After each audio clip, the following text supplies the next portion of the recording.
Last week, the U.S. Treasury Department did something it almost never does. It stepped directly into the bond market and tried to force long-term interest rates down using its own checkbook. Within 48 hours, gold and silver had their strongest run in months. That is not a coincidence. And by the end of this video, you will understand exactly why one connects to the other and what it means for your money, even if you have never bought an ounce of either metal in your life. Here is what actually happened.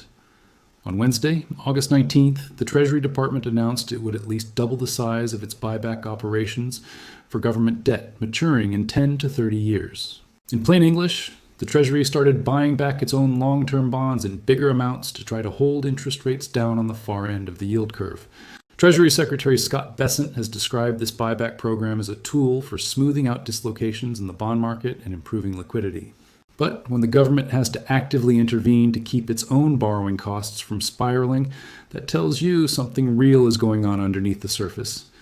And that is the story we are going to dig into today, because it reaches directly into gold, into silver, and into the accounts millions of ordinary Americans are counting on for retirement. If you care about money, investing, gold, silver, and protecting what you have built, this is exactly the kind of story we cover every week here on Money Insiders. So go ahead and subscribe and tap that like button, because understanding moves. Like this one is how you stay ahead instead of finding out after the fact. So let's start with the number that forced the Treasury's hand. The 10-year Treasury yield, which is the benchmark interest rate that quietly shapes mortgage rates, car loans, corporate borrowing, and the valuation of nearly every asset in the country, spiked to around 4.75% in mid-August. That was a 20-month high. The 30-year bond, which the government uses to fund long-term obligations, jumped even further, touching roughly 5.34%, a level not seen in 19 years. When yields rise that fast, it means investors are demanding more compensation to lend the government money for a long stretch of time. And the reasons behind that spike were not mysterious. Debt issuance from AI companies has surged as they raise enormous amounts of capital to build data centers and infrastructure, competing with the government for the same pool of lenders. At the same time, the federal deficit kept growing, and oil prices climbed as Washington prepared a new round of sanctions against Iran, adding fresh inflation worry into a market that was already nervous. Layer all three of those pressures together, and you get a bond market that started to feel like it was losing its footing. Here's the part most headlines skipped. The federal government's total debt just crossed $40 trillion. That is not a talking point. That is a fact confirmed by Treasury data this month. And when a government owes that much money, even a small rise in the interest rate it pays translates into a massive increase in what taxpayers spend just to service that debt every year, before a single dollar goes toward anything else. That is the pressure the Treasury was trying to relieve when it announced the bigger buybacks. So what happened when they actually tried it? This is where the story gets more interesting, because the market's first reaction was not smooth at all. On Thursday, the plan appeared to wobble, and the Dow fell about 700 points in a single session, as investors questioned whether the Treasury could really hold the long end of the curve down through buybacks alone. Then, within a day, long-dated yields rebounded again, essentially erasing the dip that Bessent's intervention had produced. In other words, the government tried to talk the bond market into calming down, and the bond market talked back. That tug-of-war between Washington and the market is exactly the kind of tension that historically sends money looking for a place to hide, and this time, that place was precious metals. Gold closed out that same week up nearly 5%, and by Friday, August 21st, spot gold was trading above $4,500 an ounce, on its way toward $4,600, with gold futures pushing past $4,660, the highest level in roughly 3 months. Silver moved even faster in percentage terms.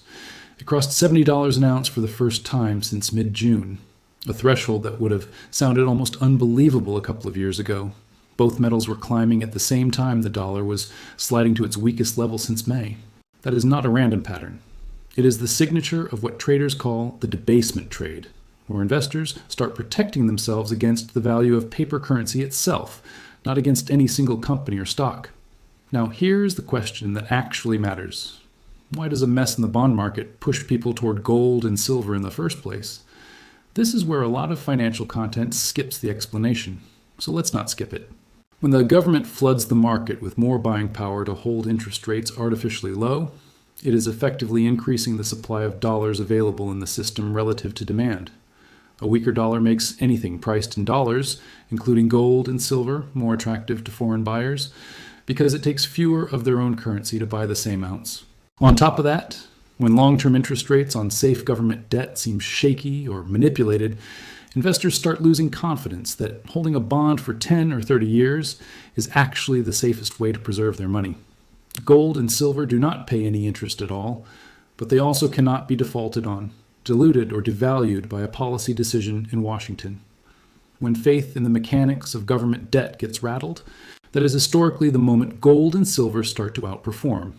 And this past week gave us a clean, real-time example of exactly that mechanism playing out. But this is not just a one-week story, and if you stop here, you are missing the bigger and frankly more important trend. Because underneath the daily headlines, something structural has been building for years, and it just crossed a threshold that has not been crossed since 1996.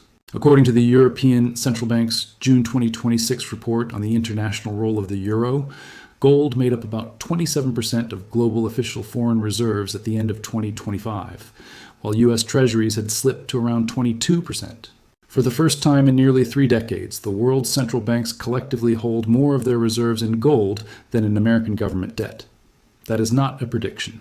That is what the official data shows. Who is actually doing this buying? It is not evenly distributed.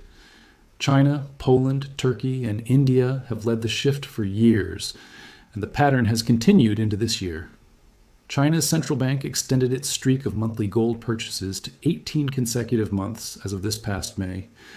In that same month, Poland added 18 tons, China added 10, Kazakhstan added 7, Singapore added 4, and the Czech Republic added 2, according to official reserve data. And in the second quarter of 2026 alone, central banks bought a net 289 tons of gold, a quarterly record, up 62% from the same period a year earlier, based on the World Gold Council's Gold Demand Trends report published in late July. What makes that number especially notable is that central banks kept buying at that record pace even during stretches this year when the price of gold was falling, not rising. That tells you this is not speculative momentum chasing. It looks more like a long-term reserve strategy that keeps executing regardless of the daily price. The World Gold Council's own 2026 Central Bank Gold Reserve Survey, which polled 76 central banks, found that 89% of them expect global gold reserves to keep rising over the next 12 months, and 74% expect the dollar's overall share of global reserves to decline over the next 5 years. That is not a guarantee of what will happen. It is a survey of intentions and expectations from the very institutions making these decisions, and it is worth taking seriously, precisely, because these are the buyers with the deepest pockets and the longest time horizons in the entire market. So now we have two forces running at the same time. On one side, a short-term bond market crisis of confidence that is pushing traders toward gold and silver this week. On the other side, a multi-year structural shift, where central banks have been quietly reallocating away from treasuries and into gold since 2022. When those two forces line up in the same direction at the same moment, that is when you get the kind of move we just saw, where gold gained nearly 5% in a single week, and silver blew through a psychological round number that traders had been watching for months. But here's the new question this raises, and it is the one the entire market is now waiting to answer. The Federal Reserve itself just went through a leadership change, and the person now sitting in the chair has never given a signature policy speech in that role. Kevin Warsh took over as Fed chair this past May, and the Fed's July meeting minutes revealed the widest split among policymakers in roughly 2 decades, a 9-3 vote to hold interest rates steady, with a wider group of officials signaling they would be open to a rate hike if inflation does not come down.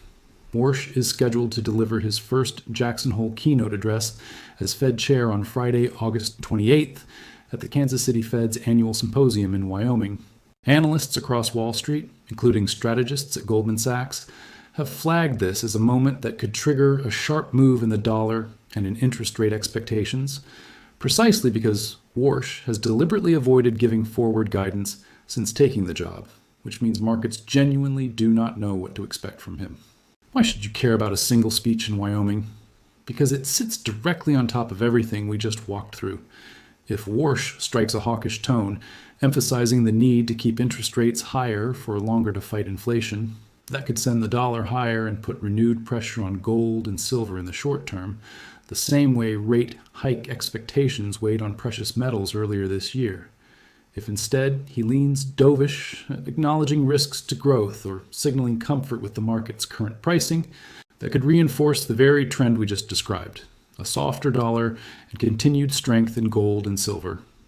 Neither outcome is guaranteed, and anyone who tells you they know exactly what Warsh will say is guessing. What we do know is that the bond market has already been unusually volatile heading into this speech, and that volatility itself is part of the story because uncertainty about Fed policy is one of the classic ingredients that sends money into gold in the first place. There is one more detail worth pulling out because it changes how you should think about silver specifically.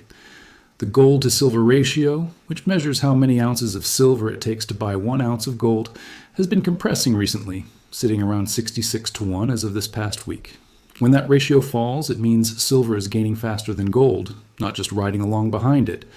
Part of that comes from the same monetary forces driving gold higher, but silver also has a second engine that gold does not: industrial demand. Silver is used heavily in electronics, solar panels, and a growing list of technology applications. So when industrial demand strengthens at the same time investors are also buying it as a monetary hedge, you get a metal being pulled higher from 2 different directions at once. That combination is part of why silver's percentage gains have often outpaced gold's during this stretch. Now let's make this personal, because none of this matters if it stays abstract. If you are a saver with money sitting in a savings account or a money market fund, a weaker dollar means the purchasing power of that cash erodes a little faster than the interest you are earning on it might suggest. If you are a homeowner or thinking about buying a home, the same Treasury market stress that is pushing gold higher also feeds directly into mortgage rates, because mortgage pricing is built on top of the 10-year Treasury yield. When that yield jumps to a 20-month high, mortgage rates tend to follow. If you are close to retirement or already retired, this is exactly the kind of environment where the classic advice about diversification gets tested in real time, because bonds, which are supposed to be the stable, boring part of a portfolio, just had a genuinely unstable couple of weeks. And if you are a borrower, whether that is a small business owner or someone carrying variable rate debt, higher long-term yields raise the cost of financing just about everything, from expanding a business to carrying a credit card balance. None of this means you need to rush out and buy gold or silver tomorrow. It means you need to understand why these assets are behaving the way they are, so that when you see the price move on a screen, you understand the machinery underneath it, instead of just reacting to a headline. Major financial institutions do not agree on where gold goes from here. Goldman Sachs has pointed to a year-end target near $4,900. JP Morgan has cited a fourth-quarter target closer to $4,500. Bank of America's near-term figure sits closer to $4,360, while some of its commodity strategists have floated considerably higher long-run numbers tied to continued dollar weakness and rising government debt. Those are forecasts, not facts, and forecasts from major banks have been wrong before. The honest answer is that nobody knows with certainty where gold or silver will be trading in 6 months. What the data does show, clearly and verifiably, is what has already happened.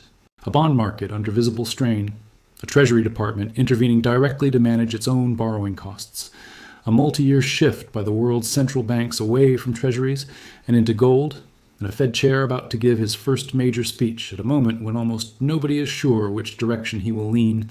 So let's go back to where we started. The Treasury tried to quietly manage the bond market, and within days that decision rippled straight into the price of gold and silver on trading screens around the world. That connection is not a coincidence, and it is not hype. It is how modern financial markets are wired together. The bond market sets the cost of money. The cost of money sets the value of the dollar. And the value of the dollar has always been one of the biggest forces behind the price of gold and silver. What we do not yet know is how the next few weeks play out, whether Warsh's Jackson Hole speech calms the bond market or unsettles it further, and whether the record pace of central bank gold buying continues at the same intensity it has shown all year. What we do know is that the structural shift away from treasuries and into gold has been building for years, that it just reached a threshold not seen since 1996, And that understanding it puts you ahead of most people who are only watching the price on the surface without asking what is driving it underneath. If you learned something new today, make sure to subscribe to Money Insiders and like this video. More powerful financial insights are coming next. This video is AI generated.